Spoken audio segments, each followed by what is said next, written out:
Da Terra à Lua é a primeira história de exploração espacial escrita, de que se tem notícias, e faz parte da constelação de clássicos do icônico escritor francês Jules Verne, considerado o criador do gênero literário de ficção científica.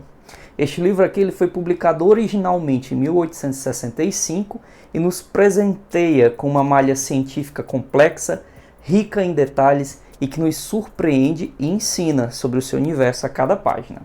Aqui em minhas mãos esta edição pela Principes, que é um selo da Ciranda Cultural, com tradução por Franck de Oliveira, a partir do original em francês, isso é muito importante de ser dito. Conta com 192 páginas e não contém as tão necessárias informações sobre o tipo de papel e a tipografia utilizados. Mas para mim parece um tipo de papel pólen de baixa gramatura, de cor fosca, confortável aos olhos sim, mas de páginas bem delicadas. Jules Verne foi um dos pioneiros da ficção científica e é considerado o pai deste gênero. Além de explorar a ficção para construir suas histórias, ele usava também a ficção científica para divulgar ciência. Assim, ele divulgava os mais diversos tipos de ciência. Divulgava meteorologia, astronomia, geologia, geografia e, como vemos aqui neste livro, a balística. Ele era um grande divulgador do estado da arte e da ciência de sua época e sonhava com os grandes voos que a humanidade poderia alcançar no futuro através de sua ciência. E é interessante também notar que muitos de seus personagens acabavam entrando em debates científicos e assim, além da divulgação científica, as suas obras também ajudavam o leitor a desenvolver um certo espírito crítico para a coisa. As obras de Jules Verne figuram entre o grupo de livros com maior número de publicações e traduções para outros idiomas, e no tempo em que foram escritos, em muitos países, elas foram tidas como livros para crianças e adolescentes. E sim, eles são ótimos livros para alimentar a imaginação e ajudar a despertar o gosto pela leitura e pela ciência. Eu diria que especialmente porque mostram também a realidade de uma outra época. Uma época em que as grandes guerras mundiais ainda não tinham acontecido e o ser humano se maravilhava pelas conquistas tecnológicas da Revolução Industrial. A história da Terra à Lua se passa nos Estados Unidos. Nesta história aqui, um grupo de heróis de guerra e cientistas da guerra de Baltimore formam o Gun Club. Esse clube começou logo após o fim da Guerra da Secessão e possui muitos associados espalhados pelos Estados Unidos. E como não há mais guerra, como se vive em tempos de paz, esses associados aqui não tinham mais o que fazer e sentiam-se incrivelmente desmotivados. Percebemos logo nesta apresentação de que era a paixão pelas armas que unia os integrantes deste grupo. Eis então que o presidente do clube, o Sr. Barbicane, tem uma ideia para motivar os participantes. Montar um canhão, o maior canhão já construído, para lançar um projétil para a Lua, olha só. E Jules Verne é bastante descritivo.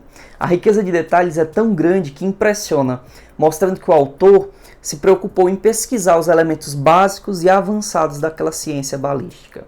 E à medida que avançamos na história, nós, como leitores, também vamos aprendendo alguma coisa sobre o tema. E isso é algo fundamental a ser dito sobre os livros do Jules Verne.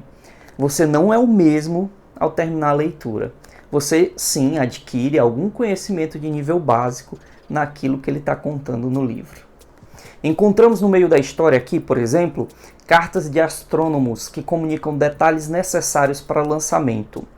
Cartas, discussões, debates científicos. E no meio desses debates e estas cartas, nós temos textos ricos com detalhes técnicos que mostram o claro objetivo do autor, instruir. Ele queria, além de entreter o público com a história, fazer com que este mesmo público conhecesse mais e mais sobre a ciência. E ao longo da obra, as discussões sobre balística, química e física, em geral, aspectos gerais dessas outras ciências, são muito comuns. E essas discussões aparecem como debates ou reuniões entre os personagens, o que nos ajuda a mergulhar, imergir na realidade que está sendo apresentada e de repente nos percebermos como parte da história que está sendo contada. E como se dará a empreitada, seu desenvolvimento, seus contratempos, a própria corrida contra o tempo para que se aproveitasse a janela perfeita para o lançamento? Bom, são muitos os detalhes.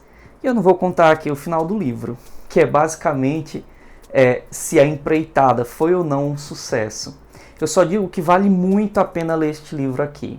Digo inclusive que ele é leitura obrigatória para quem gosta de ficção científica, pois muitas das referências a obras passadas são feitas em trabalhos mais recentes e é bom ficar por dentro, ter-se as referências originais e redescobrir como a ficção científica surgiu e tem evoluído.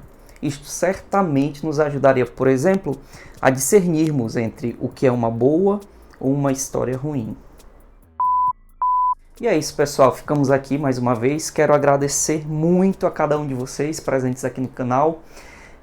Nesta semana o Jornada Inesperada está completando 1 ano de existência e eu tenho parado para pensar, revisar o que já aconteceu no canal, o que tem acontecido, o que mudou, as interações com vocês, e o saldo disso tudo me parece muito positivo. Muito obrigado a cada um de vocês por fazerem parte dessa nossa jornada. Nos vemos muito em breve. Tchau!